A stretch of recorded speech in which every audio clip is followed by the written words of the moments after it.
د ننګرهار چارواکي وایي په دې ولایت کې د یوې میاشتې په اوږدو کې 1100 نشهیي توکي او په تړاو 115 کسان هم نیول شوي دي.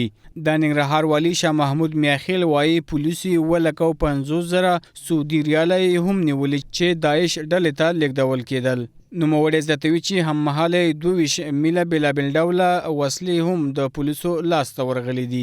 والي وایي په دې وروستیو کې د غاصبینو، وسلوالو او جنایي ډلو د نیولو هڅې ګړندۍ کړي چې په خبره یې لاسته راوړنې هم لري. په تېر یوه میاشت کې د اختطاف، قتل، غصب، قاچاق د مواد مخدر کسان ډېر نیول شوي دي، اما 115 کسه څارنوالۍ ته معرفي شوي دي. هممهاله د ننګرهار امنیه قماندان مل پاسوال عبدالرقیب مبارز وایي د جلال آباد ښار وروستي وضعیت د کابو کولو، د قاچاقو مخنیوي، د جنایي او وسلوالو ډلو د کنټرول لپاره د ملي پولیسو ځانګړی ځواک جوړ کړی ترڅو په ښار کې د ډاډمن امنیت لپاره هلې ځلې وکړي.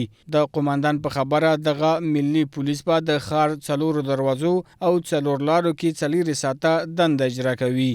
و این را در دروازه ها را ما هدایت دادیم، مسیر شهرها را هدایت دادیم، ولسوالی ها را هدایت دادیم که در هر جایی که شما با این قضایا روبرو میشین عاجل افرادش گرفتار میکنین و پنجه قانون میسپاریم. دا په داسې حال کې ده چې د ننګرهار د حصارک او شیرزادو پرته نورو ټولو ولسوالیو کې نسبي امن راغلی دی او په ډېر شمېر ولسوالیو کې د ولسي تړون پروګرامونو له لارې د بیارغونې چارې روانې دي.